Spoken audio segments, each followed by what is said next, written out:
Chers amis, mon révérend Brotaï,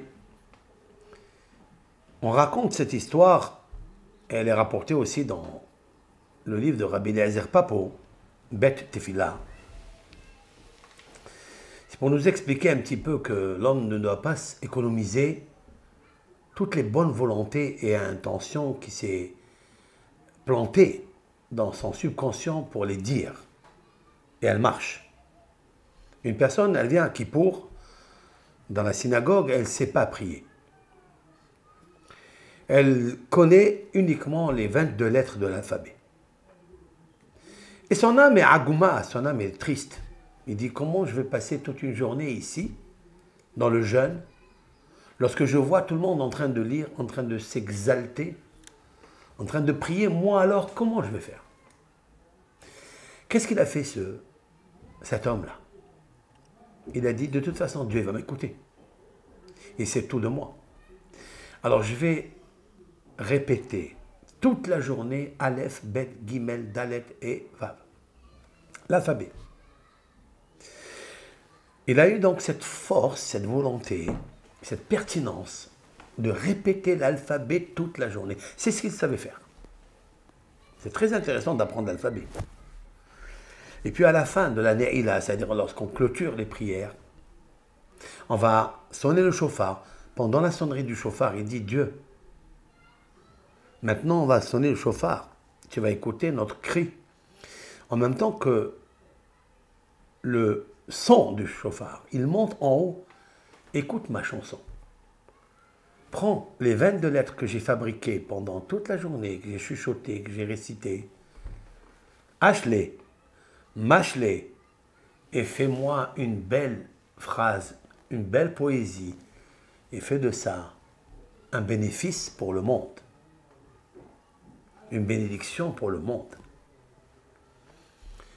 Nos sages racontent qu'après Kippour, il s'est révélé un malach, un rave de la ville, et il a dit que l'exaucement de cette communauté-là où a prié cet homme-là, qui n'avait pas connaissance de la prière, qui n'avait pas connaissance des secrets de la prière, même pas les mots, eh bien, c'est grâce à lui que Akadosh Baruch Hu, il a béni cette ville d'une prospérité, et pour la santé, et pour la richesse, et pour tout le bonheur. Et en plus, grâce à lui, parce qu'il a fabriqué, par la loi d'attraction, toutes les lettres de la Torah où sont incluses toutes les bénédictions. Que nous, on ne sait pas dire que Dieu, il sait à travers les lettres de la Torah, parce qu'elles ont une résonance, elles ont un secret, elles ont une dimension, elles ont un poids, elles ont une lumière.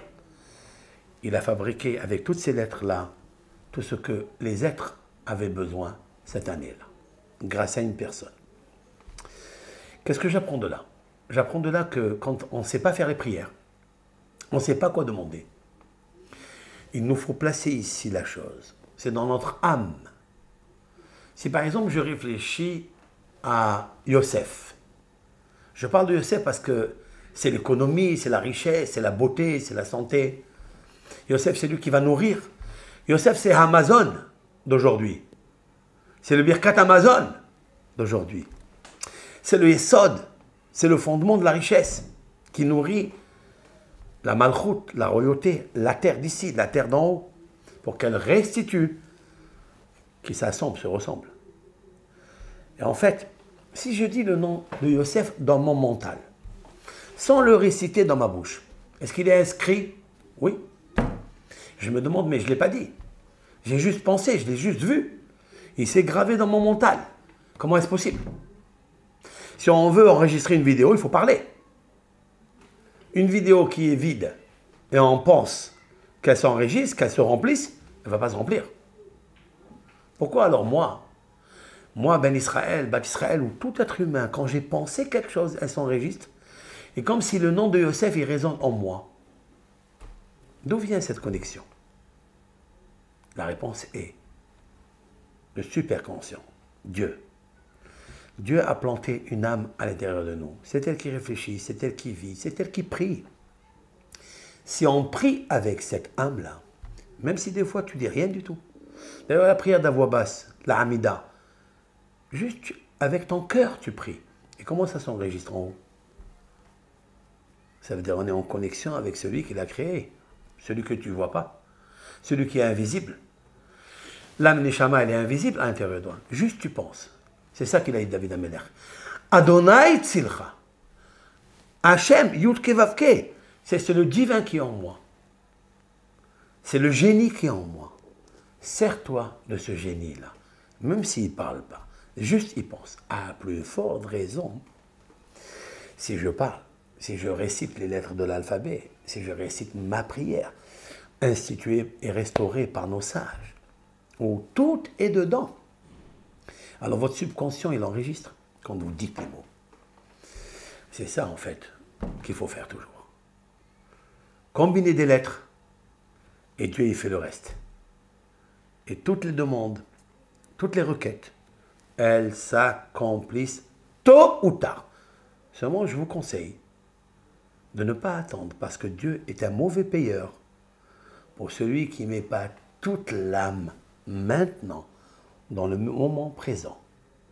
Parce que le futur et le passé volent le meilleur moment que tu as maintenant, le rendez-vous avec Dieu, ce que tu es à l'intérieur, l'expression et la déclaration avec une affirmation claire. Alors quand tu fais ça, quand c'est clair chez toi, tout s'ouvre, tout l'univers sourit et il t'amène ce que tu as demandé. Parce que l'attraction, c'est quoi cette loi? C'est ce que tu donnes, tu reçois. Et peut-être, de suite, fais-le avec le cœur. Pour un seul instant, prends justement des idées puissantes et affirmatives, et on verra que le bonheur revenir vers nous. Kol Tov.